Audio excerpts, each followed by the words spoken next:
Hello అండి, welcome back to my channel. అందరూ ఎలా ఉన్నారండి? బాగున్నారా? నేను చాలా బాగున్నానండి. ఈరోజు నేను మీకు ఒక వెరైటీ కషాయాన్ని చేసి చూపిస్తానండి. ఎందుకంటే ఇది ఇప్పుడు మనకి వర్షాకాలం వచ్చేసింది కదండి. ఈ వర్షాకాలంలో ప్రతి ఒక్క ఇంట్లోనూ జలుబు, దగ్గు ఇలాంటివి వాటితోటి సఫర్ అవుతూ ఉంటారు. వీటినన్నిటినీ మనము ఈజీగా ఫేస్ చేయడానికి మీకు ఒక సులువైన ఇంట్లో దొరికే వస్తువులతో చేసుకునే ఈజీ రెమెడీని నేను చూపిస్తాను. అయితే దీనికి ముందుగా మనకు కావాల్సిన పదార్థాలు నేను చేసి చూపిస్తానండి.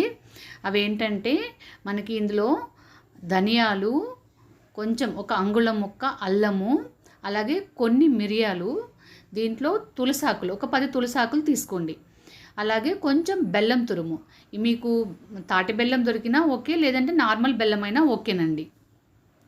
అయితే మీరు ఒక పెద్ద గ్లాస్ తోటి ఒక 2 గ్లాసుల నీళ్ళు తీసుకోండి. నేను చూపిస్తున్న విధంగా ఇలా 2 గ్లాసుల నీళ్ళు తీసుకున్న తర్వాత నేను ఈ అల్లాన్ని కొంచెం సన్నగా ముక్కలు చేసేసుకున్నానండి. అలాగే ధనియాలు, మిరియాలను కూడా కొంచెం దంచుకున్నాను. ఎందుకంటే తొందరగా ఉడికిపోతుంది కదా అన్నట్టుగా, వాటర్లో కలిసిపోతుంది అనేసి. అలాగే తులసాకులు కూడా వేసేసేయండి. వేసేసిన తర్వాత దీన్ని పొయ్యి మీద పెట్టేసేసి మంచిగా ఒక గ్లాస్ వచ్చే వరకు మరగనివ్వండి. బాగా బాయిల్ అవ్వాలండి. బాగా బాయిల్ అయితే అప్పుడు ఏమవుతుందంటే దానిలో ఉన్న జ్యూస్ అనేది వాటర్లోకి వచ్చి మంచిగా మనకి కషాయం అనేది ఇలా రెడీ అయిపోతుంది. చూడండి, కషాయం బాగా తెరిలిపోయిన తర్వాత దీన్ని దించేసి నీట్గా వడకట్టేసుకోండి. ఇట్లా చూపిస్తున్న విధంగా వడకట్టేసుకొని దాన్ని మంచిగా ఇట్లా పోతుంది, ఏమన్నా దాంట్లో ఉన్న జ్యూస్ అంతా కింద వాటర్లోకి దిగిపోతుందండి. అందుకని నేను ఇలా ప్రెస్ చేసేస్తున్నాను. ఇప్పుడు తీసేసి దీంట్లో బెల్లం కలిపేసేయండి. మనము తురిమి రెడీగా పెట్టుకున్నాం కదండి, ఆ బెల్లాన్ని ఇందులో కలిపేసేయండి. ఇంతేనండి, మీకు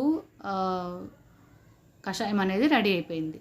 అయితే దీన్ని ఎలా వాడాలి అంటే మనం మార్నింగ్ కానీ ఎర్లీ మార్నింగ్ అంటే బ్రష్ చేసేసుకొని చక్కగా ఇలా కాసేసుకొని ఒక కప్పు తీసేసుకోండి. లేదు అంటే మీకు నైట్ కూడా ఇబ్బందిగా ఉంటే నైట్ పడుకునేటప్పుడు కూడా మనము ఇలా ఒక కప్ని తీసుకోవచ్చు అనమాట.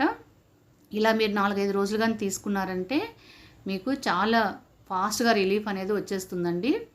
సో మీరు ఇలా ట్రై చేసి చూడండి, తప్పకుండా రిలీఫ్ ఉంటుంది. నా వీడియో కనుక మీకు నచ్చినట్లయితే లైక్ చేయండి, షేర్ చేయండి, అలాగే నా ఛానల్ని సబ్స్క్రైబ్ చేసుకోండి. పక్కనే ఉన్న బెల్ ఐకాన్ని క్లిక్ చేయండి. నేను చేసిన లేటెస్ట్ వీడియోస్ అన్నీ మీకు నోటిఫికేషన్గా వస్తాయండి. Thank you for watching. Thank you.